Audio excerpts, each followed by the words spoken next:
Halo teman-teman, perkenalkan saya Gerhana Mega Silvia. Pada video part 1 ini, saya akan menjelaskan secara singkat tentang technical writing dan bagaimana penerapannya dalam kehidupan sehari-hari. Pernahkah kamu membaca sebuah instruksi, tapi malah bingung setelah membacanya? Misalnya, petunjuk untuk mendaftar sebuah lomba atau masuk ke sebuah aplikasi. Kadang kalimatnya panjang, bertele-tele, bahkan sulit dipahami. Padahal seharusnya instruksi itu membantu, bukan membingungkan. Disinilah technical writing berperan. Technical writing adalah cara menulis yang bertujuan untuk menyampaikan informasi teknis atau instruksi dengan jelas, ringkas, dan mudah diikuti. Tidak bertele-tele, tidak ambigu, tetapi langsung pada intinya. Contohnya bisa kita lihat pada manual produk, SOP, panduan penggunaan aplikasi, atau instruksi kerja di perusahaan. Supaya lebih jelas, mari kita lihat contohnya.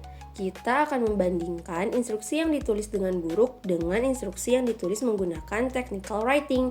Dengan begitu, kita bisa melihat perbedaannya secara nyata. Bayangkan jika kamu akan mengikuti sebuah lomba, dan untuk mendaftar, kamu harus mengisi Google Form yang sudah disediakan. Lalu, kamu mendapatkan instruksi dengan bentuk paragraf seperti ini. If you want to register using the online form, you first need to try to open the link which has been shared with you, either through email, WhatsApp, or any other platform. And then, when you open it, you might find that the form asks you many things, like your name, your email, and also your phone number. So, you have to make sure to fill all of them properly, because if not, then maybe you cannot continue to the next section. And finally, after you think everything is done, you can press the button at the very bottom to submit the form. Paragraf tadi sebenarnya ingin memberitahukan cara registrasi online. Namun kalimatnya terlalu panjang, campur aduk, instruksinya tidak berurutan, dan banyak kata mubazir seperti try to open, maybe, ataupun after you think everything is done. Instruksi yang seperti ini bertele-tele dan membuat pembaca bingung. Namun, jika kita menggunakan teknik menulis yang baik, instruksi tersebut dapat diubah menjadi lebih jelas dan mudah dipahami seperti ini. Dengan instruksi yang ditulis step by step seperti ini, proses registrasi menjadi jauh lebih mudah untuk diikuti dan dimengerti oleh siapapun. Mari kita lihat contoh yang lain.